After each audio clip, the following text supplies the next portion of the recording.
Late evening, you're walking through the garden, it's dark, it's quiet. And then, out of nowhere, this strange sound drifts out from under a bush. Something small, something clearly very busy, and honestly sounding a little annoyed at the world. Sniffling, chomping, muttering. You shine your flashlight and two tiny black eyes stare right back at you.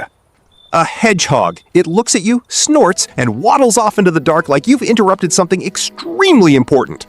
That moment is familiar to a lot of people, but here's what almost nobody knows. The creature that just walked past you has outlasted dinosaurs, mammoths, and saber-toothed tigers. It can neutralize snake venom, survive an entire winter on the edge of biological shutdown, and patrol a 3-kilometer route every single night on legs roughly the size of your thumbnail. Oh, and it rubs toad poison on itself, just because it can. Today, we're going to look at the hedgehog for real, not the fairy tale version carrying mushrooms on its back. The actual animal, ancient, resilient, deeply weird, and honestly, one of the most underestimated creatures on this planet. Most people picture something round and harmless. The truth is, hedgehogs are predators. Small ones, sure, nocturnal ones, but predators. They don't graze, they don't forage for berries, they hunt. The whole image of a hedgehog carrying an apple on its spines goes back to the Roman writer Pliny the Elder, who claimed hedgehogs would climb apple trees, knock fruit down, and skewer it on their quills. It's a great story. It's also completely made up. A hedgehog has zero interest in apples. It has a very different menu in mind.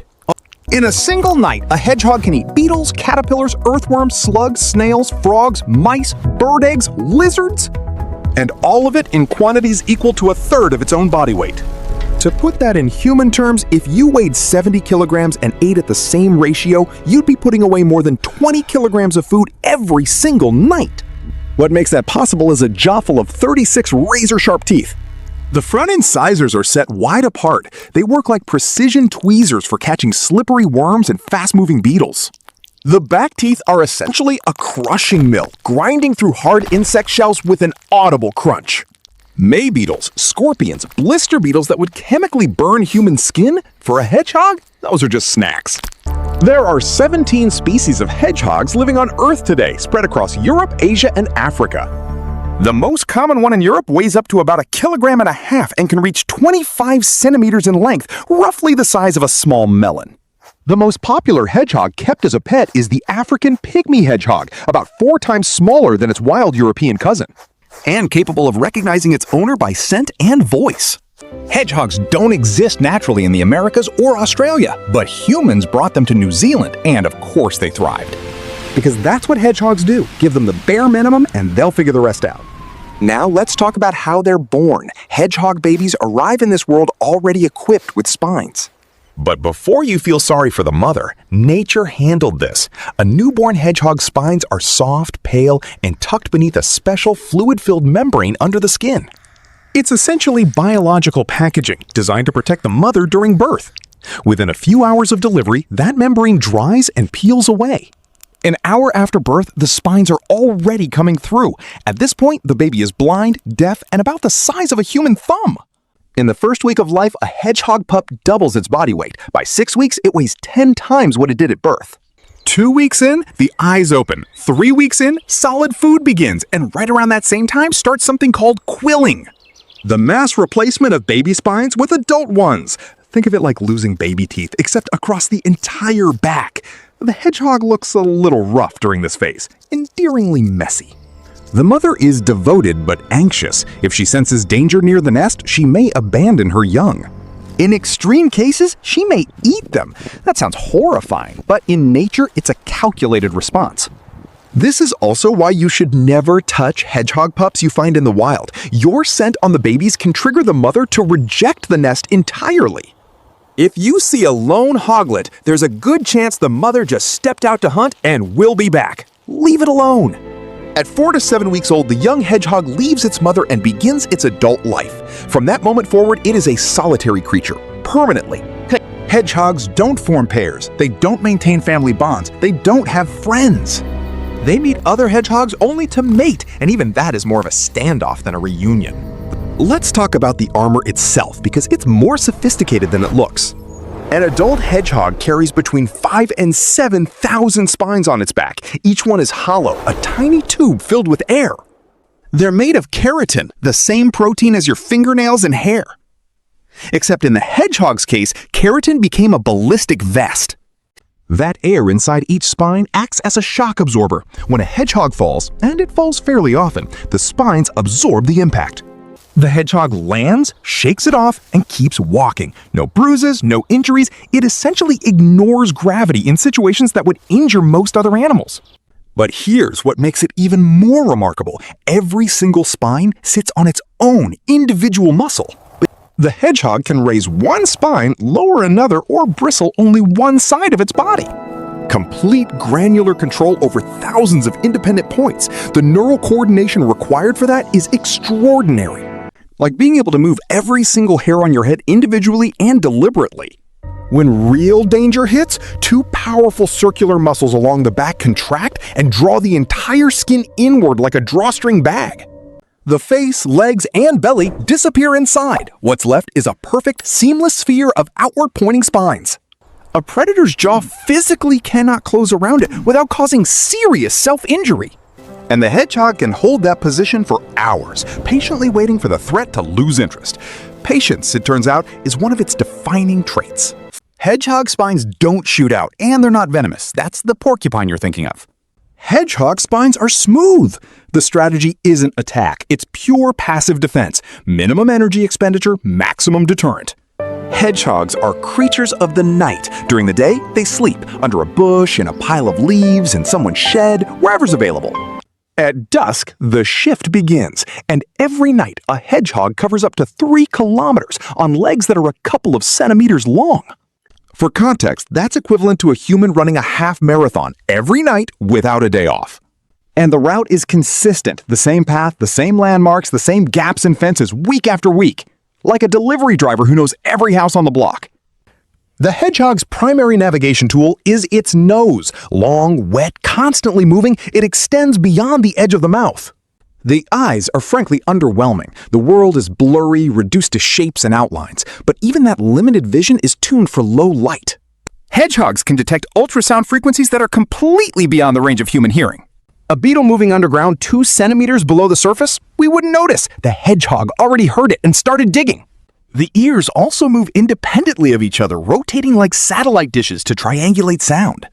On top of that, the hedgehog has vibrissae, sensitive whiskers on its snout that let it feel its way through the dark like reading Braille. And here's one most people don't know: hedgehogs can swim. They paddle confidently and seem genuinely comfortable in the water. The problem is getting out. A plank of wood or a flat stone at the water's edge can save a life. It's that simple. They also climb fences, tree trunks, garden walls. They grip with their claws and scale things with a stubbornness that genuinely deserves to be called determination. The upward journey is usually fine, the downward one, less so. They fall, they get up, they go again. Back to the diet, specifically the part where hedgehogs eat snakes, including venomous ones. A viper is, for a hedgehog, a viable meal.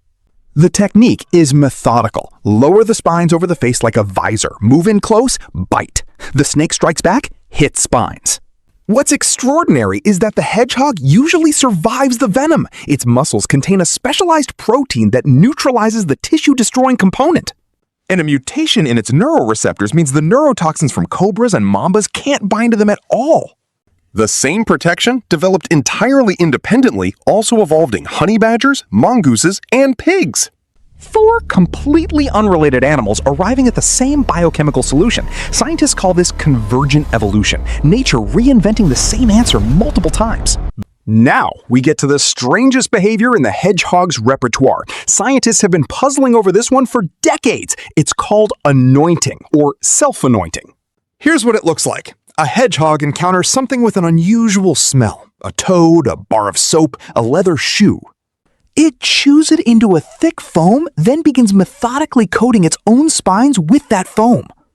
To reach every part of its back, it contorts into positions that seem anatomically impossible. Head thrown back, tongue reaching angles no vertebrate should be able to manage. It enters a state that can only be described as a trance, unresponsive to sound, unresponsive to touch. The whole process can last an hour. From the outside, it looks alarming. Foam at the mouth, convulsive-looking movements. This is actually why hedgehogs are sometimes mistaken for rabid animals.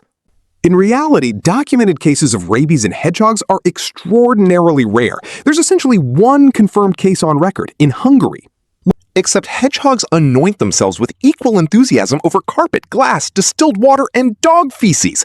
None of those things make the spines more dangerous.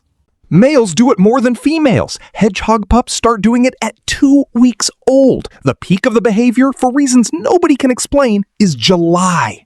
This remains one of zoology's genuinely open questions. As temperatures drop, the hedgehog fattens up and enters hibernation. Body temperature drops to match the ambient air. Heart rate falls from around 180 beats per minute down to 14. Breathing slows to 1 breath every few minutes, with gaps of up to 2 hours between breaths. The hedgehog is running at the absolute biological minimum. It's burning stored fat at a rate so slow it can survive months without waking. This isn't sleep, it's something closer to suspended animation. Young hedgehogs that don't put on enough fat before winter simply don't wake up. Do not give hedgehogs milk. They drink it willingly, and the belief that they love milk goes back centuries. But adult hedgehogs lack the enzyme to process lactose. Milk causes severe gastrointestinal distress, dehydration, and can be fatal.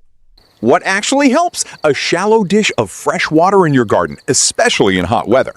Wet cat food. Veterinarians genuinely recommend this. It has the right protein content and no lactose, and hedgehogs love it. A gap in your fence, just 13 by 13 centimeters at ground level, so a hedgehog can continue its nightly route without hitting a dead end. In some countries, this has become a neighborhood movement. People coordinate to create what they call hedgehog highways, a connected network of small openings through multiple adjoining gardens. Check your grass before mowing, especially if you use a robotic mower that operates at night. When a hedgehog senses danger, it does what it always does, curls into a ball. Against a fox, that's survival. Against a lawnmower blade, it isn't. And don't clear away every pile of autumn leaves. For a hedgehog, that pile is a potential winter home. Leave one corner of your garden a little wild, a little messy. That's exactly what it needs. In the wild, the average hedgehog lives 2 to 3 years, despite being biologically capable of living 7. In captivity, some reach 10. That gap is filled with roads, pesticides, and habitat fragmentation. Solid fences cut through territories. Slug pellets poison the chain. Across Europe, hedgehog populations have dropped dramatically over the past 20 years, in some regions by more than half. A species that survived ice ages is being pushed back by garden fences and nighttime lawnmowers. The irony is that hedgehogs have adapted remarkably well to urban and suburban life. They live in city parks, cemeteries, railway embankments, and residential gardens. They are ready, genuinely ready to be our neighbors. They don't need much, a way in, a few insects, a pile of leaves, and to be left alone. So the next time you're out after dark and you hear that signature shuffling, snuffling sound from somewhere near the hedge, stop. Don't reach for your phone, don't shine a light, just stand still for a moment. Something ancient is passing by. Something that has been doing exactly this, navigating the dark by smell and sound, hunting alone, surviving on its own terms for longer than our species has existed.